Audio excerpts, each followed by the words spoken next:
Alright, recording's going. We're good? We're good. Okay, everybody shut up. This is one of those with 4x3 fixed, it's probably the right one. It's the end of the day, so you get a little punchy, right? We're doing this without a microphone for various reasons. My name is Chris Sanders. We're going to be talking today about abstract tools for effective threat hunting. Who knows what I mean when I say abstract tools? Absolutely no one? Good, that means what I have to say is of some value. Okay. Who knows what I mean when I say threat hunting? A few people. How many people do threat hunting in their job? Show me. Very few. How many people are interested in doing threat hunting in their jobs? That's bad. Okay, I can believe that. Okay, so that's what we're going to talk about. Abstract tools. An abstract tool is a tool that doesn't really exist. It's not tangible. You might use a tool like Snort, Grow, Splunk on the commercial end, a SIM of some sort. Those are tangible physical tools you're using for hunting. Abstract tools are really tools of the mind in this case. Ways to think about and process information when you're doing hunting to take some type of input or create some type of input and get to some type of logical output. Right? When we're doing investigations, we're talking about taking perception and going to reality. Now it's important to note that those are two very different things, right? We have our perception of the world and we have the world as it really exists. In investigation, we have to get from perception to reality and really hope that the gap has been bridged fully and our perception is reality. Right? That's all an investigation is. Now it's much, much harder than that, right? That's what we're going to talk about. We're going to talk about abstract tools that help us do that from a threat hunting perspective. Now, if you don't know me, my name is Chris Sanders. I'm from a very small town, not too far from here, about 2.5 hours northwest, called Nashville, Kentucky. That's the town there. That's the whole town. There's not much. There's like a stoplight here, and there's like a McDonald's there, and then a small Walmart back there. Not a super Walmart, just a regular one. So I'm from Nashville, Kentucky. I live in Georgia now. I worked primarily in defense before eventually going to work for a company called Guardians. Worked there for a while, went to a place called Manion, some of you may have heard of, and left there about a month ago to start my own company called Applied Network Defense, where I focus on cost-effective security training. I also worked with a company called Rural Technology Fund, which is a nonprofit. You've heard it mentioned a few times here and there. I founded it in 2008 to provide technology resources to kids from areas like I was from, places like Nashville, Kentucky, where they don't have really as many resources for doing or for learning about technology as their urban counterparts. So we started that in 2008. It's been going pretty good. Last year we impacted 10,000 students. We put technology in the hands of 10,000 kids in 30 states across the country. Super proud of that.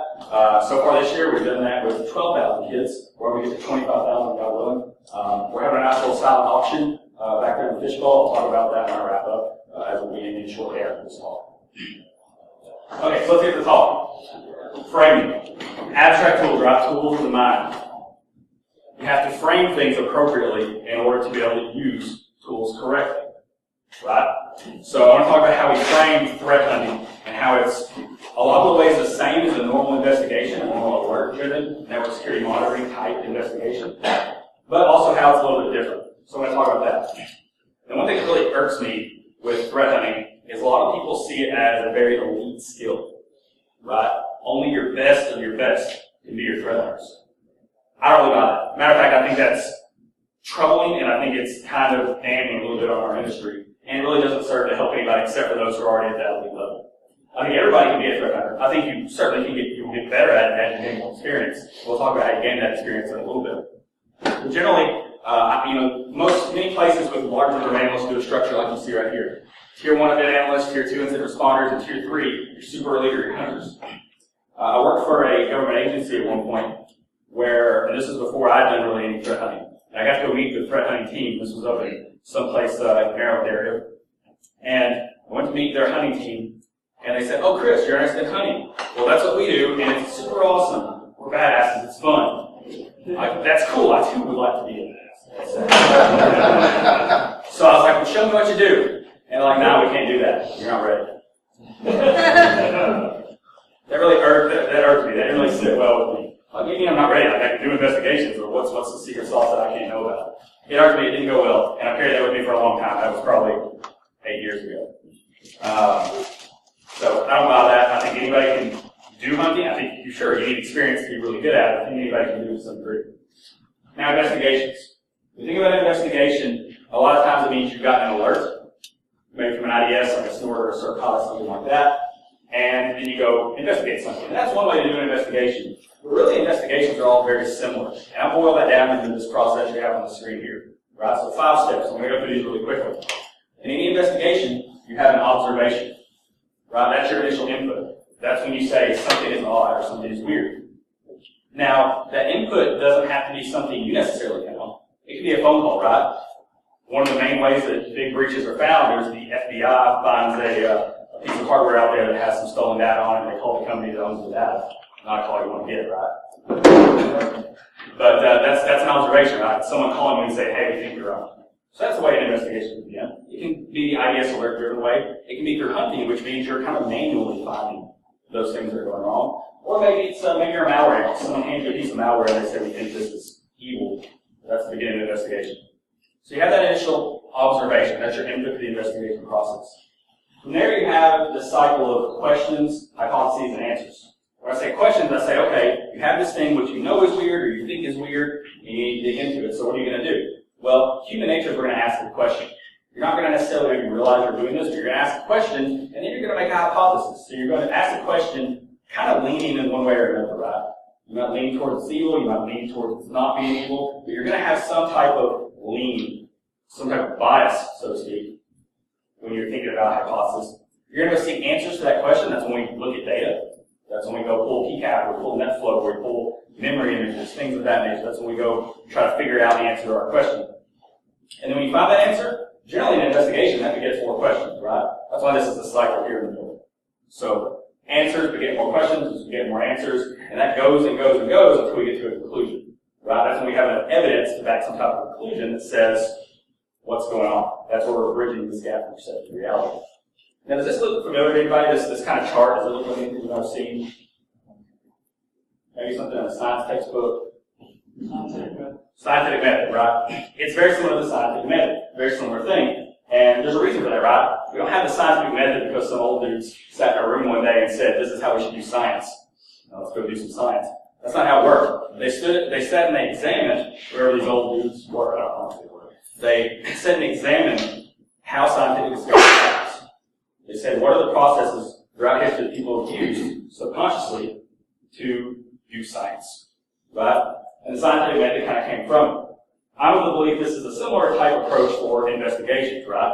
And I don't call this, an investigation framework. I don't say this is how you should do investigations. I'm saying that's how you're already doing it, whether you realize it or not. Subconsciously, you're doing this. And there are distinct benefits to taking a subconscious process, highlighting it, teaching it to people, making them cognitively aware of it, and bringing it from subconscious to the front conscious, right? So to the active consciousness where we can focus on it, teach to it. Because if we can teach to it, we can make people better analysts, right?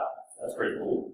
So that's the investigation process. And I want to be clear that I think this is generally universal. I think if you go talk to a lot of hunting talks, a lot of malware talks, everyone wants to talk about how they're different. They are different in some ways. We use different tools, right? That's one big way.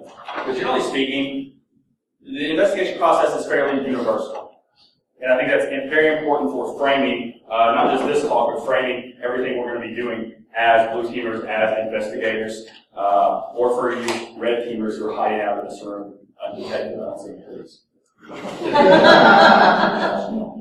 I'll help on that. There we go. Right. So the investigation process is pretty universal. So what I want to challenge you with when I talk about an abstract tool you can use is this statement right here.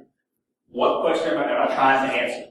If you're investigating anything, at any point in the investigation, you need to be able to say, what question am I trying to answer and be able to articulate? If you're looking at data, if you're seeking answers to something, you need to be able to articulate the question you're trying to answer. Otherwise, I'll be clear on this, otherwise you're lost. And that is very, very important. The number one reason most people burn out blue team work is they get stuck, they get lost. They dig into the data. It's not having enough data, it's having too much data. So they get lost and they don't know what to do, and they burn out, they fizzle out, there's nobody, they don't have good mentorship, there's nobody around to tell them how to get out of it. And that's not good. So if you can always state what you're trying to answer, that's the best thing you can do to keep yourself from getting lost in an investigation. Does that make sense? Okay. Next thing, observation strategies. Now, observation is important. Remember that investigation process. The first step was an observation. Right? Now, we're talking about hunting here. In a typical alert-driven investigation, you have an IDS alert, and that's your observation. That's what feeds. Machine generated, it's very simple. You go from that.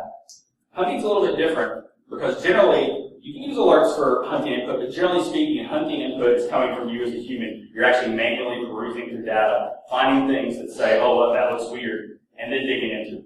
Right, so that observation stage, where it might be really small for alert-driven investigations, is very large for a hunting-based observation. Does that make sense? Okay, so observation strategy. I want to talk about a couple of those right now. Mainly TTP-driven observations and data-driven observations. There are a lot of ways to make observations when hunting. Right, I'm going to talk about the two most common that I think are applicable to everyone. And if you've never wanted to do hunting, I saw people who said they don't do hunting and want to. This is where to start. Data-driven observation, simple question. Can I find anything in my data that looks like it doesn't belong? Right? Again, the problem for most people is not we don't have enough data. Sure, maybe there's some data types we'd like to have that we don't. But generally, it's I have too much data. So how do I make sense of it? Especially if you're collecting 24/7, right? Even on small numbers, that's a whole lot of data. You can't just manually peruse it. You need to do some fanciness, we'll say, to figure that out. Let's go through an example here. HTTP data. That's something most people, I don't say most people, a lot of people collect, because it's pretty easy, especially a lot of us are running proxies. Right? Those proxies have logging options, you can turn that on. You can log to local disk, you can send those to a syslog server, you can send them to Splunk, your SIM. HTTP logs are pretty universal. They vary a little bit, but you can take HTTP data. A lot of us know a little bit about HTTP data, because it's what we use to browse the web. It's one of the most common protocol used in many of our networks. So if we know about it, we can take a field from it. Let's take the user agent field. User agents are what the HTTP client uses to identify itself to the server. Now, they can be anything, right? Our browsers have specific ones for specific versions, but they can be spoofed. They can be, if you write a Python script, you can make it be anything you want, right? So that's of interest, right? There's not a massive amount of those that should appear on a general network. We're going to have a lot of browsers and a lot of different versions of those. We should be able to do some interesting things. So let's transform that data. And there are a lot of ways to transform data. One of those is an aggregation. Many of you probably use aggregations, although you probably not use that term. An aggregation is simply taking data, picking a field within that data, and grouping things together. Right? We'll talk more about aggregations later. In this case, we're going to do an aggregation on the user agent field and sort by least frequent occurrence. Right? If I have 10,000 endpoints and they're all running Chrome, I should probably have at least, that specific instance of Chrome and have like 10,000 hits. Now I might have it maybe broken up a little bit based upon versions and things like that. I'm not really concerned about what's at the top of that. The most frequent occurrence, I'm concerned with the least frequent occurrence is. Why do I have links running on my network? You know what links is? Text-based route? Yeah, that's weird. Why do I see Python URL lib here? It's the URL lib library which used to retrieve URLs in Python. Right? So somebody's clearly written a script. It was one of my admins. Is there a bad guy? Why do I have a one-off occurrence of a user agent that looks like it's Internet Explorer, but one of the characters is off? Probably one of the most common techniques used by even very sophisticated targeted malware to identify itself is that, right? It's custom URL strings that the servers use to identify incoming command control connections. So, this is what I just did. The process I just described is this right here. We chose a data type, we chose a specific field, and then the yellow one's a little hard to read. It says, ask what would be weird here. Right? So for our network in this case, I said it would be weird if I had user agents that were unexpected. We applied a data transformation, this time it was an aggregation. And then we sorted that by least frequent occurrence, which gave us a data output we could use for hunting. This is a very effective hunting technique. I use it all the time. I always find evil. Sometimes it's very simple evil, sometimes it's commodity evil. Very, very effective technique for finding very serious evil. The fact of the matter is most people in this room will never have to deal with APT, nation-state actors, and things like that. But those guys are also using the path of least resistance, right? So not to say that you couldn't catch similar things using this technique. It's very powerful. This is a search on my networks I run every single week. Right? It's very cool, very powerful. TTP-driven observations. That's the second kind I want to talk about. What's a TTP? What does that stand for? Tools, techniques, and procedures. Some might say tools, tactics, and procedures. Same general gist of that. The question we're asking this time is, can I find any evidence of a known TTP on my network? So what TTPs do I know? Well, this is really suitable for things that aren't suitable for alerting, right? Most TTPs, or not most, but a lot of TTPs, we're going to build into alerts, right? Like rules that are going to alert. But not all of those are going to be specific enough. Think of something like a user account being added to a domain admin. On a small network, you might want to know every time that happens. If you're on a network of any reasonable size, that might happen all the time, or maybe just some type of user account being added to a privileged group. So that's good hunting fodder, right? That makes sense. So that's just a very simple example, but similar process. In this case, you research an attack type, you isolate artifacts that aren't suitable for IDS, things that are a little too broad, things you don't necessarily work on every time. And then you use some type of analysis technique, whether it's a search or an aggregation like we just talked about, and then you repeat. And that's essentially a hunting play. If you think like a playbook, that's a play. You build a library of those, guess what? All of a sudden you're a hunter, right? So you go from no longer wanting to say I want to do hunting to actually doing hunting quite easy. So those are observations. Now I want to talk about even more abstract brain stuff. Curiosity. For my money, one of the questions I get asked all the time is, what is the X factor that makes a really good analyst or a really good hunter? I think they're generally the same thing, and I think it's curiosity. Now, curiosity is a big word. It can mean a lot of things. How would you guys describe curiosity? Does anybody have an idea? Take a shot at it. Or you just want me to just tell you? Fair enough. Okay. Curiosity has a lot of big, fancy scientific definitions. The one I prefer is simply the desire to know. Pretty straightforward, right? It's not, now, be clear, it's not the ability to know, not the ability to learn. It's the desire to know, the desire to learn. It's when you're sitting late at night and you're looking at that data output, and you see something that looks weird and actually clicking on it. Actually taking on it, performing another search on it. Right? That's curiosity. Now, curiosity is important because it relates very directly to experience. You know, if we take two animals, we'll call them Jack and Diane. Two American kids living in the heart who happen to be security analysts. So Jack and Diane, let's say they're fresh out of college. They both get hired on that exact same experience. They both get hired on at a company. Same exact job. 5 years later, we look at it on Jack and Diane again. So in this case, Diane is much better analyst than Jack. She's a much better threat hunter. By all accounts, she's excelled much greater in her job. Why?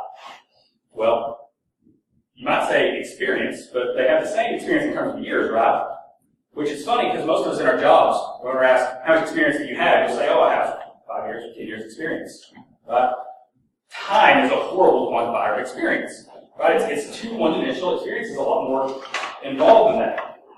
Now, for my money, I would say that the difference between Jack and Diane, all other things being equal, is that Diane is probably generally more curious than Jack. Right?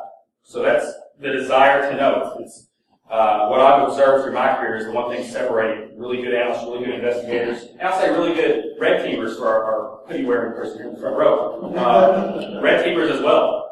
That curiosity, the ability to poke and prod at things, and when you see something that looks a little weird, pursuing it. Right? Now, curiosity is an interesting thing because curiosity is not a static value, right? We're not all the same level of curiosity at the same amount of time. Right, here's a couple of examples. Right, notice we have, down here on the x-axis, we have time in years, we have experience. Again, remember, they're not directly correlated here. So in this case, at the top, you see someone with what I would call sustained high curiosity. Right, they're basically throughout their time spent, so here across about 16 years, they remain curious. They started curious, remained curious, and their experience level went up. Again, not experience in terms of just years, experience in terms of ability to do the job well. We see kind of the opposite down here at the bottom. Experience in terms of, curiosity in terms of sustained low curiosity. This is someone who's probably never really curious, never really developed a lot of curiosity, so their experience level grows very slowly. Right? So you can very easily say the top would be Diane and the bottom would be Jack. This isn't a very realistic depiction of what I think curiosity looks like to most people. One that looks a little closer might be like this. At the top, we have something I would call waning curiosity. Notice how we go up, notice how we go up pretty dramatically at the beginning of the career, and then it kind of levels off. Right? I think many of us might be able to relate to that. Right? I was a young single guy coming out of college. I had nothing better to do. I worked 18-hour days and 7 days a week and had a really great time. Life happened. Got involved in other things, got other hobbies, got married. Many folks have kids, things like that. Other things detract from curiosity, right? We want to have the sense that our personal lives and our work lives are very separate things, and it's just a look of the lark, right? Everything we do in our work life and our personal life affects the other. That's very important. I think the keynote this morning kind of spoke to some of that. So that's what we see waning curiosity, where it often wanes in terms of later in people's careers. Similarly, we have the opposite effect for many people. That's what we see down here, where someone starts out with kind of lower curiosity, and the curve kind of builds. They find curiosity later in their life. Right? There's a lot of reasons that can happen. One is some people find their dream career much later in life. Some people are pigeonholed. Maybe you're a sysadmin. You don't really like being a sysadmin. You get into security, and then you just take off, right? It really piques your curiosity. Right? I think a lot of us maybe in this room probably relate to that, or at least to some degree.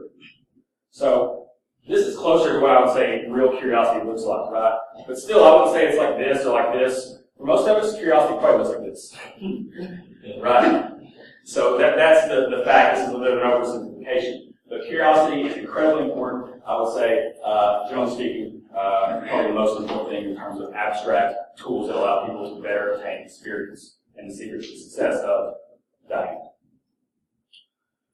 Now, in terms of the relationship of curiosity to expertise, I kind of map them out this way in terms of our particular field. And you'll see some shadows of the things we just talked about. So green obviously good, red obviously bad, surprise. I guess blue would be better for the greens.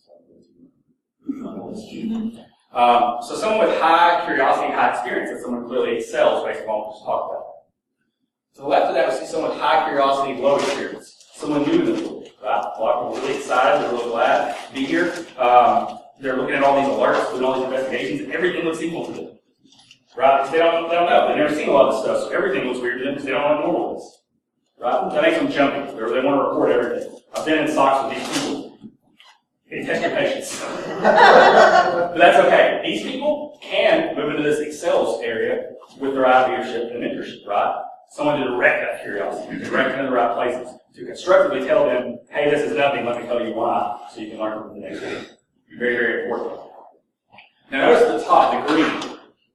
Experience doesn't matter, right? High curiosity is what matters in this chart. On the bottom side, you have people with low curiosity. You have our people with low curiosity, high experience. We talk about waning curiosity. You know, those folks, we all know them. They kind of phoned it in, right? They're collecting their paycheck. They're not really as that like here anymore. Seen plenty of those apathetic as well. Ineffective. People with low curiosity, low experience. Not only do they not have the ability to adequately do the job, they also lack of curiosity is going to prevent them from doing the job or learning and gaining experience at a satisfactory rate. Right?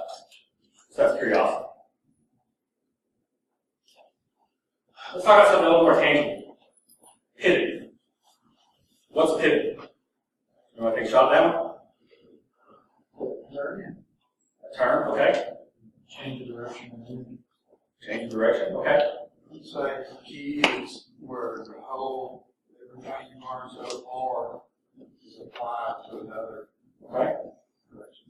Similar fields, maybe a source IP or something that you can correlate between different log types. Okay. Everybody was right. Sources. Those are all correct. I like how we went through that because we went very abstract and very specific, right? And so that's good because we're actually going to talk about the specific, right? We're going to talk about pivots in terms of network data. So this is an abstract tool. It's a little bit more tangible.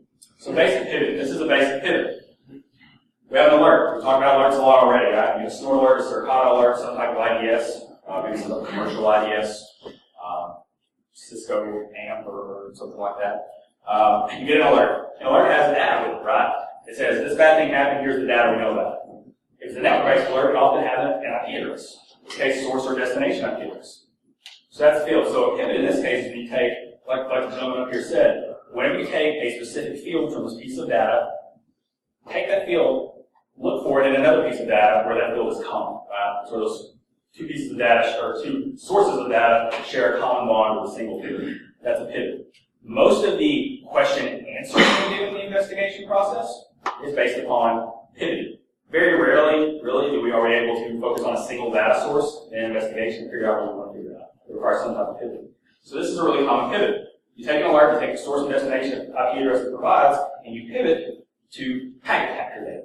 We all love packet capture data, right? All encompassing. Here's another one. Flow data. I love flow data. Flow data is like packet capture, but much faster to analyze.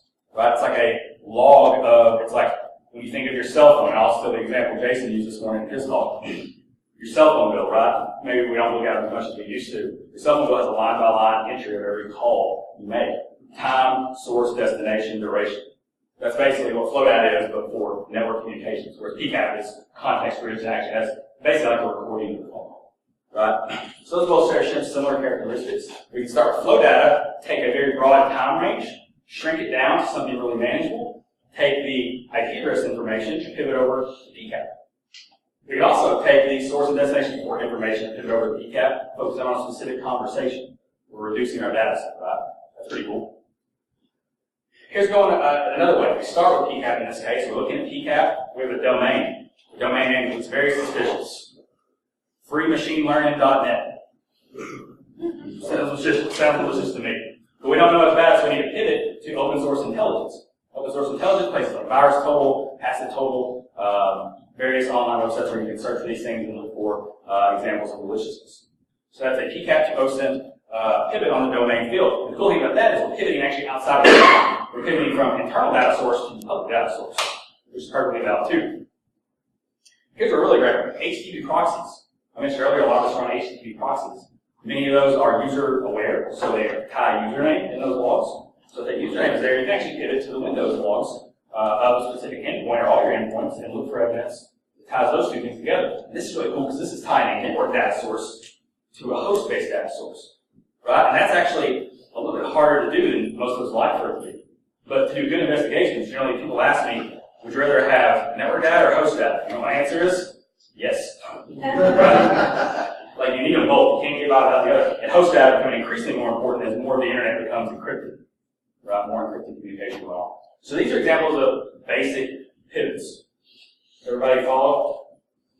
Okay, let's look at realistic pivoting. Because those are great pivots, but they're very isolated use cases. So in this case, we have a scenario. While you're hunting, you discover a process whose name leads you to believe it might be malicious. So we're talking about process running on the system. Maybe you look at the task list, and you see something that's like servicehost.exe, but the O is a 0. Right? That's weird. I'm going to guarantee you that's malicious, so let's go ahead and do that. But anyway, so questions. Remember, that's where we start, right? We have an observation, we ask questions. Simple questions. Is the file malicious? The implied question with basic data investigation is this bad? Fair enough, right? Okay, is this file malicious? Where did the file come from? Two questions we can ask immediately. So those really shape how we go about our investigation, how we want to answer those, and what order we want to answer those. Well, it could look like this. This is realistic too. This is a little more complex, right? So we start with saying system on process logs. We pivot on the MD5 hash to a grow file log. Those are the grow. Then we have a choice to make. We can pivot on the responding IP address with the connection ID, grow HTTP logs, and packet capture to flow data, OSINT. When we get done with that, we can pivot back the other way. Right? I'm not going to go through all this, but you kind of see this is more realistic of what an investigation might look like. We're connecting all these disparate data sources together. We're going through this process of asking questions, making hypotheses, generating answers, asking more questions. Right? It all ties back to that process. But this is realistic here. So the recommendation I'm going to make to you is to better understand what pivots are available to you in your network. 3 steps. Number 1, list every data source you have available for an investigation. Right? It sounds intimidating. You probably don't have as many as you think you do if you actually think through it. Then, from those data sources, list every field in the data source. This one can get a little big, especially if you think PCAP is the data source. There are a lot of fields in that. But think of all the ones that you practically use in an investigation. List all those out. Once you do that, put it in some type of form that's easily digestible, print it, laminate it, keep it close to your desk. Or if you have a little notebook, I recommend keeping analyst notebooks, keep that close to your desk too. And you can do that a couple different ways, right? It can be a simple chart like this, or if you want to get fancy and you got a little programming skills, you can build it into a graph database. Right? Use something like Neo4j. You got some database skills. It can be a relational database. I like graph databases for this purpose. In this case, what I've done is I've taken the port field and said, I have a port field. What can I use? What can I pivot to from that? And it says, oh, Chris, you can pivot to flow data, firewall logs, or PCAP data. Right? So that's a pretty powerful tool. If you're more senior level in your organization, it's a really powerful tool you can create to train your junior level folks. Even if you are junior level, it's very easy to create for yourself. So investigation pivot charts, very valuable, must have.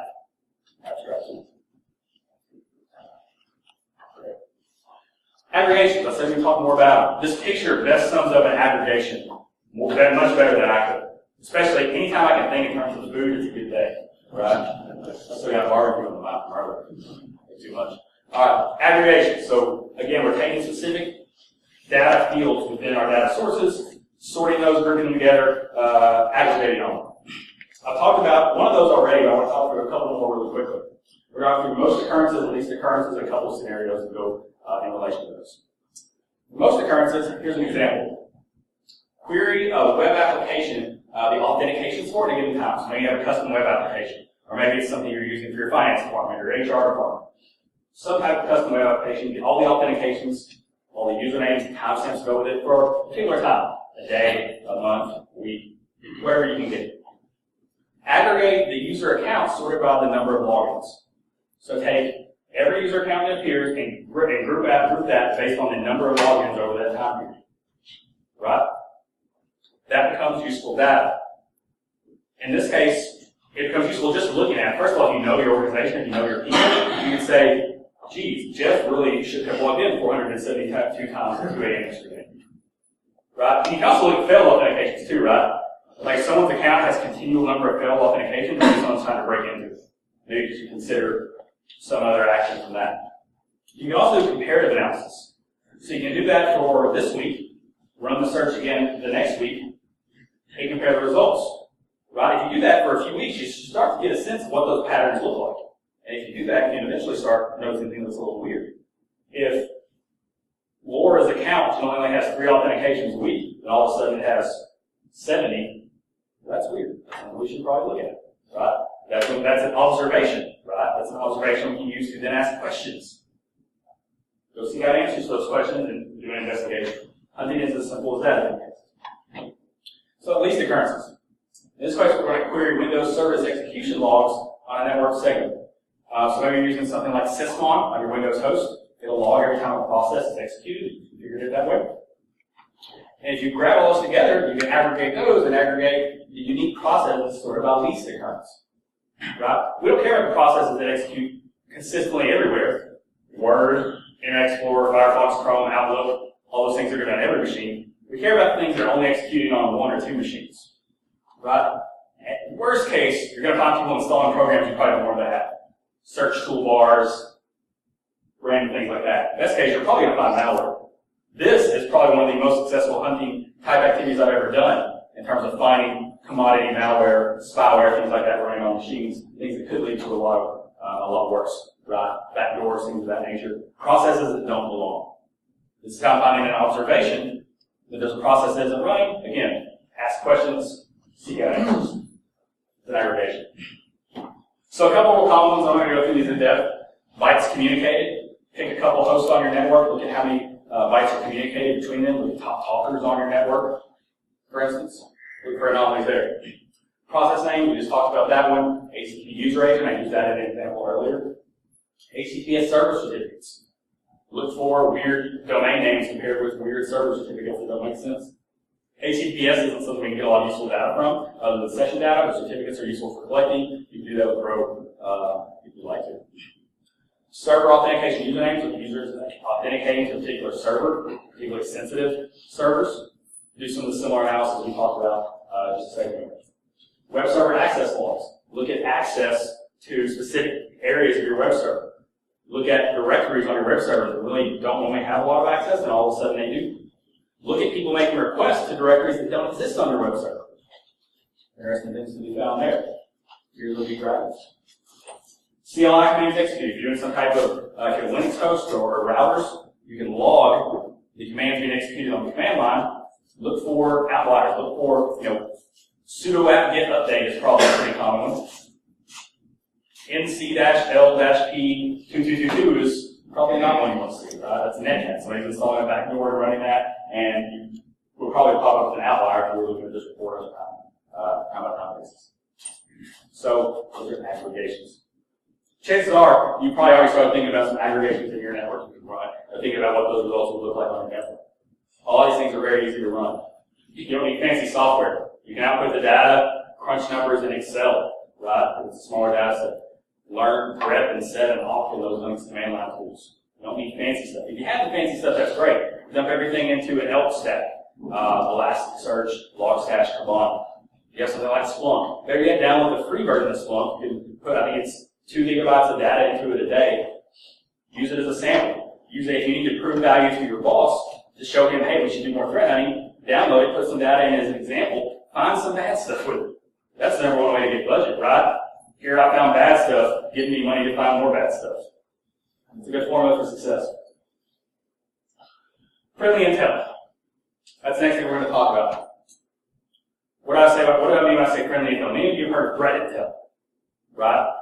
Head shaking. Threat intel is looking for things, bad guys, information about bad guys. We talked about it earlier in pivoting to open source intelligence. We have an IP address or we have a file name, something related to a threat actor we want to pivot on that. Threat intel is incredibly important, but I would argue it's the second most important form of threat intel. The most important is friendly intel. That's intel about your own network. We always preach this adage of know your enemy, know yourself, blah, blah, blah, blah. To know yourself, step one, know your network. Even if you have a large network, know your network. If you have a small network, even better, know your network. It's small. Know your users. Friendly intel matters because when we talk about doing all these behavioral things, and how many times in this talk I've already said, let's run this report and look for what looks unexpected. How do we know what's unexpected if we don't know what's expected?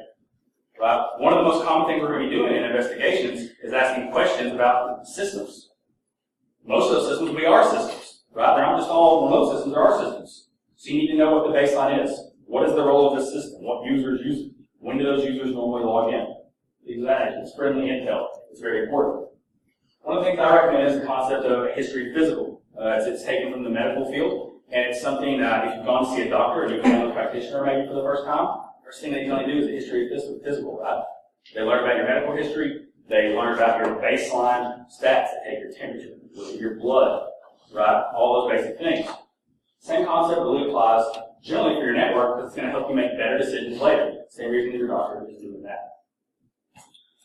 The difference being for the analyst, ATP is based upon not human body, but on systems and users, right? That's the best division I can generally think to divide those. Systems are separate from users. I know sometimes we like to think of them as the same, but they're very different. The systems and users is what we're talking about here. And generally, the way I recommend doing that is if you don't have the ability to do that any other way, maybe you don't have a tool like ServiceNow, something a lot of people use, you can do it for free. No excuse not to get started now. If you have nothing, here's where I would recommend starting. PRAS, passive something asset detection system. It looks at your network traffic, identifies systems based upon passive analysis of the traffic, identifies what they are, helps you build network inventory. That's pretty cool. Nmap, that's active scanning. You need to probably know Nmap. Scan all the systems on my network, find out about open ports, listening services, things of that nature. Run those scans every now and then, store them in the same place, and you have a baseline to look at. I run into a system of mine, I don't know what it does, go look at the Nmap scan, see what ports are listening. Port 80 is listening, it's probably a web server. That's pretty cool. The Hive is a case management system. If you don't have a way to manage your cases when you're doing investigations, taking notes of those things, the Hive is generally my recommendation. It's free, it's open source, it's very flexible. You can set it up, I think, with 3 commands. It's Dockerized. So you can take those case notes, you can actually put information about systems in there, and whenever you have an IP address, a friendly IP address that you found, you want to know more about it, search for it in your case management system. What's that going to tell you? If anybody's ever run an investigation on it before, or if you have. You might think you'll remember, but you won't. Active Directory. Most of us run Windows networks, we have Active Directory. Dump logs out of that. Just knowing what groups things are in is really useful for telling information about them. And finally, GRR, which is a Google product. Google Rapid Response. It's an endpoint detection response product. It's free. You can install agents on all your workstations. You can use that to proactively pull information, basically any information you want from the endpoints to collect information proactively. So that's not necessarily before the case, grab the data, although you can store that. And once you grab all this data, again, nothing too crazy here. You can have it all stored disparate places. What I recommend is put it in a central place. 2 places. One is an Elk stack, as I already mentioned, really easy to get data in and out of that. There are tools you can go use to deploy an Elk stack, just a few commands. And you can dump the data into there. It gives you a nice, pretty interface where you can run searches. You can actually do aggregations based on the fields, really easy. Just click on a field and get an aggregation. That's pretty cool. And Doku Wiki, that's what really any wiki will do. That's what I recommend. It's really simple, very straightforward. Create a wiki, especially if you're not the only analyst, not the only security person in your organization. You just keep notes. You will not remember if you do not keep notes. That's important. So creating a knowledge base, that's the tool I recommend, abstract tool I recommend for collecting friendly threat intelligence. And remember, kids, don't ever be screwing around with science and writing it down. Last thing. Yep, last thing. Mise en place. Who knows what mise en place stands for? Everything in place. Everything in place. There's food on the screen. I can't get through a presentation without having multiple food examples. I'm getting hungry now just looking at it. But mise en place is a term chefs use. Right? Generally, when you see a professional cook or professional chef prepare food, they get everything ready at once. They get something like this, right? They get everything in place at once, and then they cook, right? It's that whole an ounce of preparation is worth a pound of cure, right? It's being prepared. And that's very important. That's one of the more important abstract tools. Here we see more examples of mise or mise en place for different meals. You see one for chicken, soup, goat cheese, etc. Everything's prepared. Everything's laid out. I don't know if we don't think about this enough when we're doing our investigations. There's a time when I didn't, and then when I started thinking about it, it really changed things for me quite dramatically. So there are a few basic tenets of mise en place and how that relates, I think, to the investigator, the security practitioner, or more specifically, for this talk, the hunter. One is to minimize movement. Right? When you think about chefs, they lay everything out very closely. Right? There's food here, the pot is right here. They don't have to move a lot. And the reason is because they're preparing a few hundred meals a night for all these different people, and they don't want to be just plumb tuckered out by the end of it. So minimizing movement. Now, how do I do? I don't move a lot in my office. I sit in the chair. It's great. You can tell I don't move a lot. I need to move more. Minimizing movement. In this case, I mean minimizing analytic movement. One of the most common things we're going to do is seek answers. Seeking answers is going out to data sources, retrieving that data, parsing it in some way, and then interpreting. Now let's be clear, you can automate some of these things. Anytime a human is spending retrieving data, it can probably be automated. Anytime a human is spending analyzing data, making a decision on it, cannot be. Right? Humans at the center of the process. That's absolutely critical throughout this. Human at the center of the process.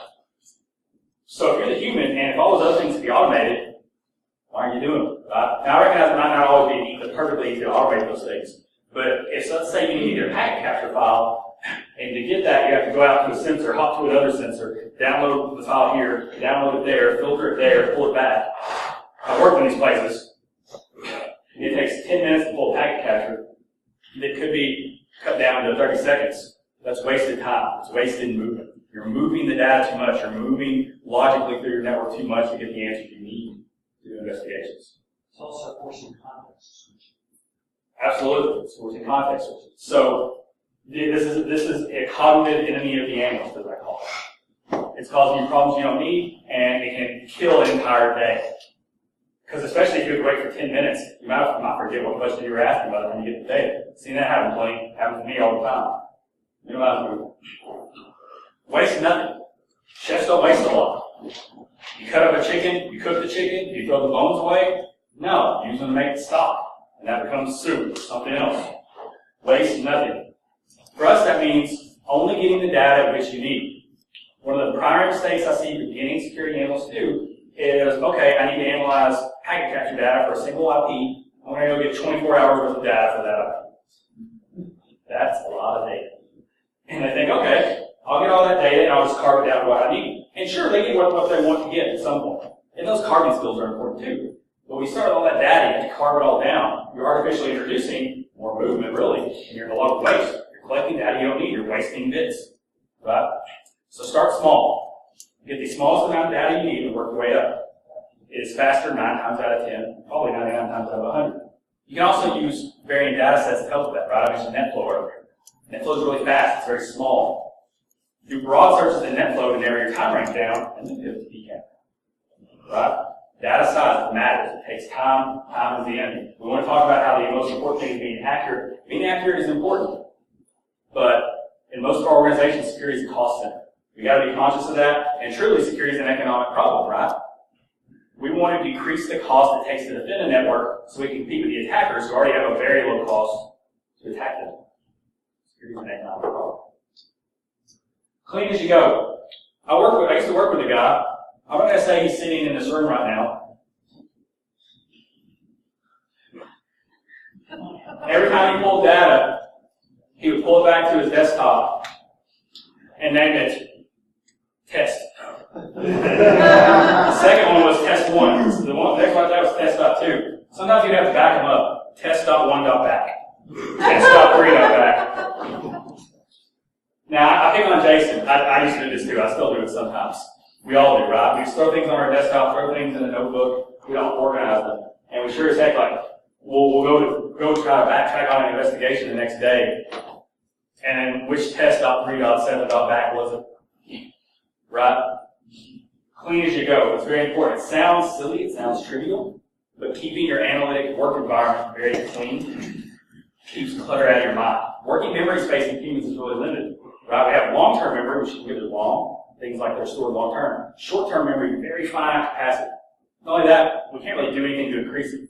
Generally speaking, the thought is that working memory, short-term memory, is a finite capacity that you're born with, and you can't really expand it too much. They can only say you can hold 7-ish things in your working memory, plus or minus 2. What those things are and how you constitute them is a bit of a different call. But working memory is limited, so clean as you go. Be a friend of your working memory. And finally, be flexible, right?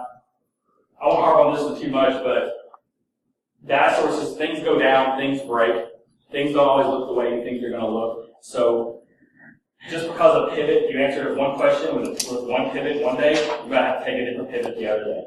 So you have to keep your mind free floating, a little bit flexible in terms of, playbooks are great. I love and advocate for playbooks, but you can't be married to them. You have to be willing to divert from them as well. So being flexible is key.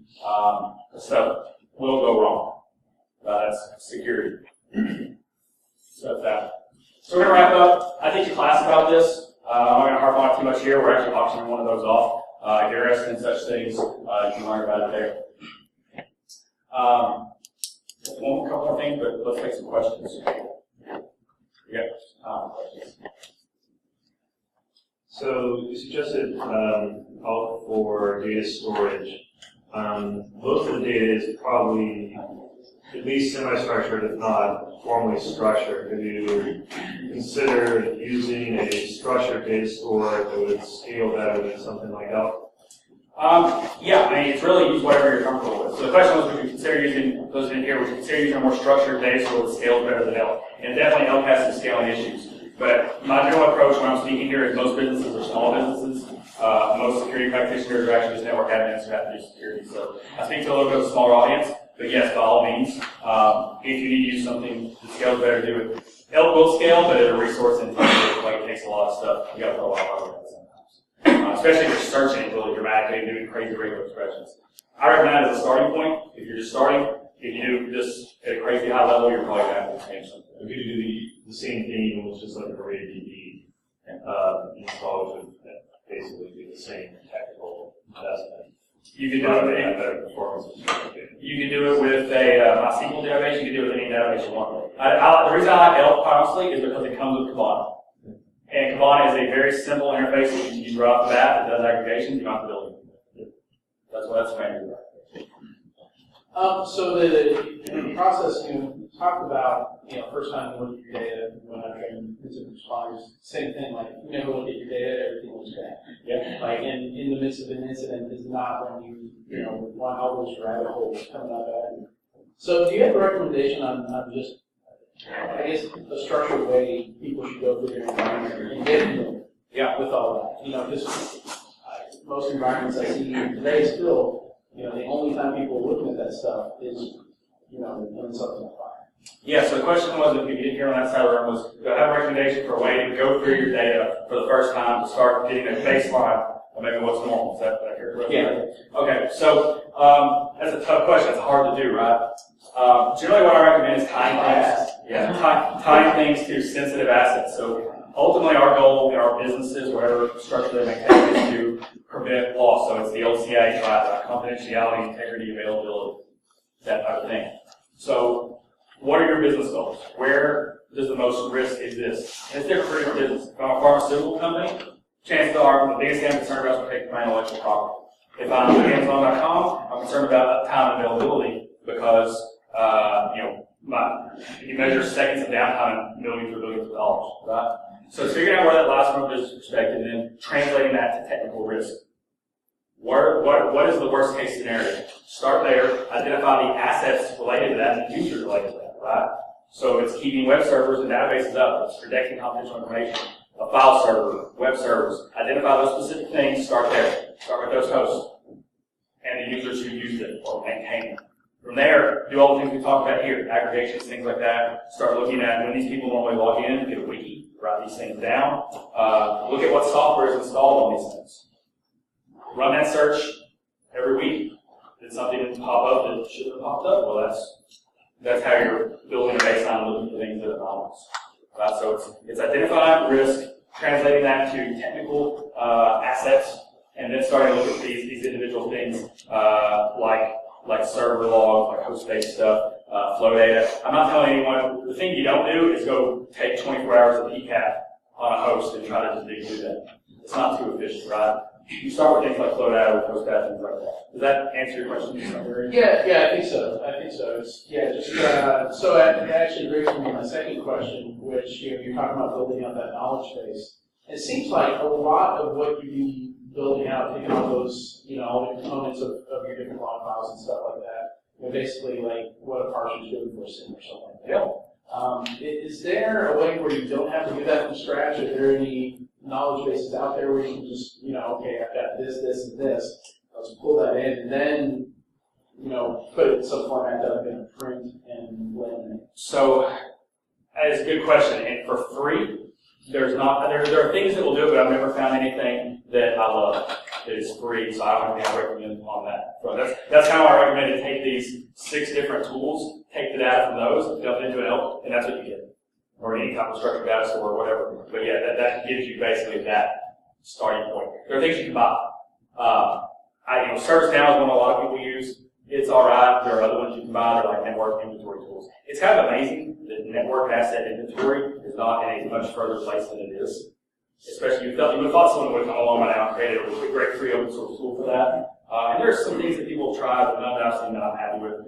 Not to say I'm not all knowing, there may be something out there. I just don't know. I used solar winds years ago. Yeah, one thing is it doesn't print, but if you're good X-rays, you type it together. No, and you can also like Nagios and like things like endpoint detection agents like GER kind of becomes that a little bit, right? You have an endpoint agent on everything and you pull out data back and put it in one place. That's kind of network inventory. You can ensure that agent is on everything. And that's a free version. There's obviously paid versions. FireEye has HX, I think it is, and there are different endpoint detection agents. I wasn't thinking about inventory as much as more like the legend. Like here's all the fields available. So you have a pivot chart. Right, because that's what you're talking about. Printing out so that if you're working with 2 data sources, you can see there's a common key I can use. There's not yet. I'm actually working on something right now. I'm planning to hopefully release it either during BSides Augusta later this year, so you can hopefully build a config file and it'll create a graph for you and it'll be all done. So you're going to fix that? I'm going to try.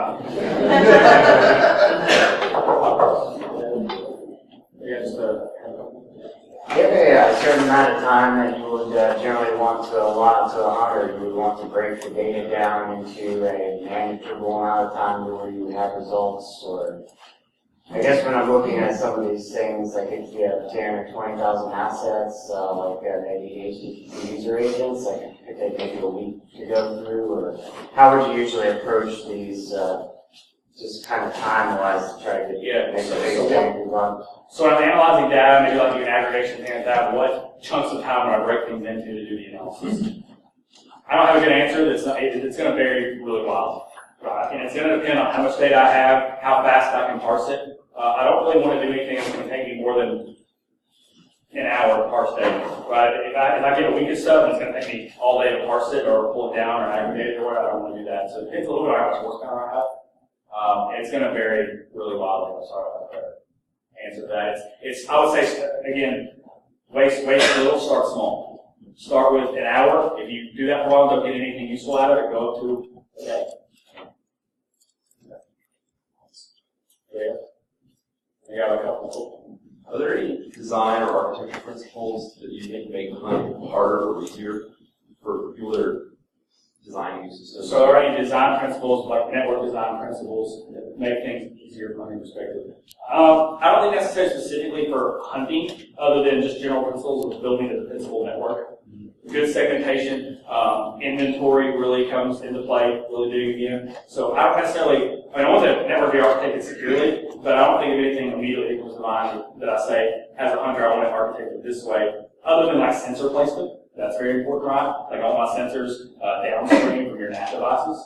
So when I'm looking at network traffic, I'm getting the actual true internal IP addresses, not just the router IP address. So sensor design, stuff like that, but that would be the biggest thing. I would argue that the information architecture of what you're pulling in can make a big difference to the extent that you have the ability to shape how the logs, for example, aggregates and make it easier.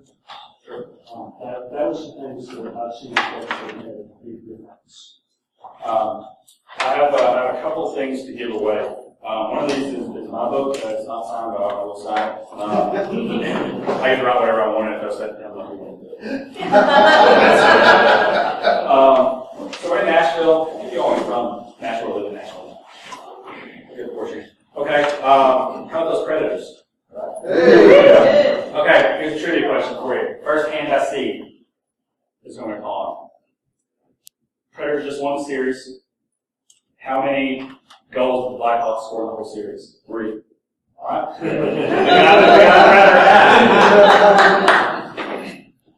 I have a gift bag from the conference, which has a cup and a pen and a book and some other stuff. It also has the keynote speaker. Her book is in here. Let's ask another predator question. You can't answer twice. Who was the first coach of the Predators? Barry Trotz. Barry Trotz. There we go. There we go. So that's pretty much all I got. One quick thing. We're having the World Technology Fund silent auction. I'm auctioning off a seat in this class. You can probably get it much cheaper than you can pay for it. My practical pack analysis of a class for that. We're auctioning off that. Also auctioning off another signed copy of the book. Those two things are being auctioned off in the fishbowl area all the way down and to the right. That auction is going to end in I'm going to take a slow mosey in the 5 minutes it takes me to walk back there and get out of this room. So if you're interested in participating, go out there. If you want to get in touch with these slides, will be posted at some point. I'll tweet about it. Otherwise, that's all I got. Thank you all.